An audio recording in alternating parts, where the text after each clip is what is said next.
good to go?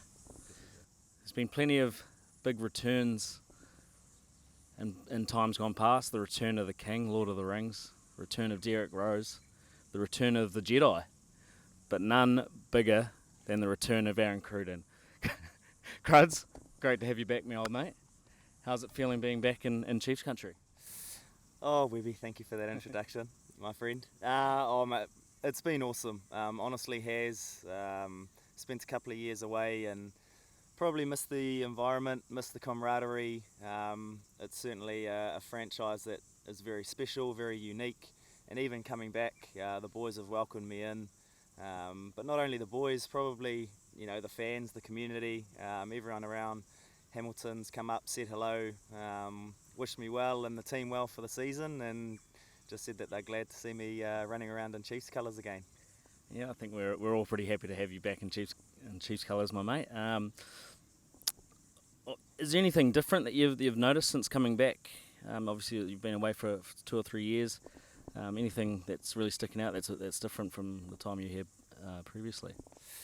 I think from season to season, things always change slightly. One thing I would probably have noticed is that the roots and the foundations are still there from when I left, and they're extremely strong. And I think that's the platform that allows Chiefs teams to generally be so successful in years gone by. One thing I have noticed probably is that the talent pool here in New Zealand just seems to get younger and younger. Yeah. And that age gap has spread because I've gone away and got an older comeback, and there's all these kids running around. But I think that's exciting as well. Obviously, with it being a World Cup year last year, a lot of talent and a lot of experience around New Zealand has moved on. But that just opens up fresh opportunities for young guys to stake a claim and make their mark. And I think there's a lot of young talented players that we have here in the Chiefs, mate, and I'm excited to see what they can do throughout the season. I'm certainly happy that you've come back.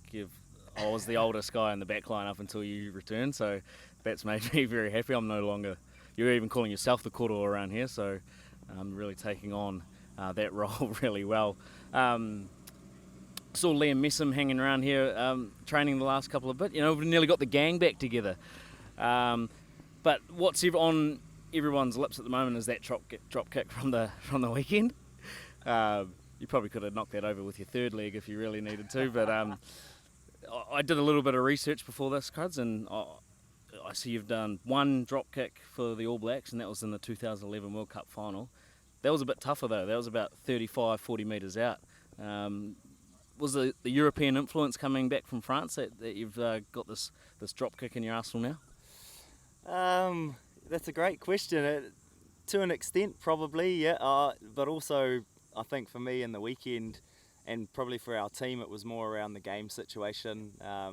Obviously we were up by 5 points, and an opportunity came, and an easy drop kick presented itself, and that stretched us out to 8 points. Obviously, more than a converted try. So that was certainly in the thought process. As you're saying, I don't take many. I don't know if that's because I shank more than I make, or I'd rather probably look at scoring in multiples of 5 if possible. But it's funny. I know my granddad would have been looking down on me pretty proud, because that was always a piece of advice he gave me, was continue to practice your drop goals. And I haven't always done it, but I know he would have been on Saturday looking down pretty happy about it. Well, in fairness, out here at Captain's Run on Thursday, I sent you a few C's to drop kick, and you shanked both of those. So I was glad you didn't shank the one when it mattered most. This weekend, though, looking forward, we've got the defending champions, the Crusaders, coming up. First game back at FMG Waikato Stadium. How pumped are you for that? Yeah, very excited. When I looked at the schedule, obviously the first game against the Blues I was super excited about, and then I saw obviously round 2 at home here against the Crusaders, another massive challenge. And I think the early signs this week at training have been exactly that. The boys are excited about the challenge. We obviously know the Crusaders have been the benchmark, and they don't give away too many opportunities, but that's why you play the game. You want to test yourself against the best teams, against the best individuals, and I know all the boys are really excited about it this week, and especially being our first home game too. I think we probably haven't had the Crusaders here in Hamilton for a few years now, and you tap alongside that it's the members appreciation round, and hopefully we get a lot of fans through the gates and get a few cowbells going, and that'll sort of hopefully give us a bit of an edge. We certainly appreciate our fans, and certainly this weekend it'll be magnified even more. You've got the tribe has gotten bigger in your household. You've got a little girl now. How's dad life going?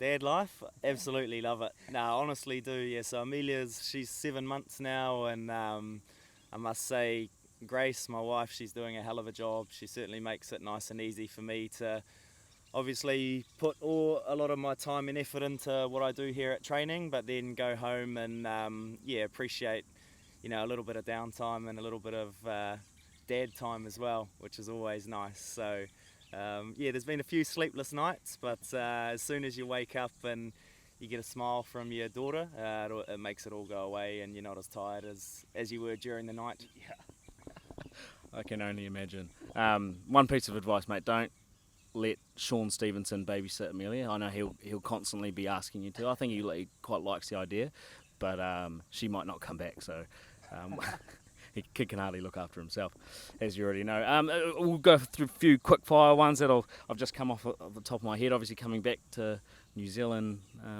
life. So baguette or fry bread? Nah, baguette. Oh, it has to be French though. French baguette. Yep. Can't have French stick from New World. Doesn't cut the mustard. I'll just go a French one now. Your Bordeaux red wine or your champagne? Bordeaux red. Bordeaux red or Waikato draft? Start with Waikato draft, obviously, and then maybe wash it down with a Bordeaux red later in the evening. Nice. And a European summer or a Kiwi summer getaway?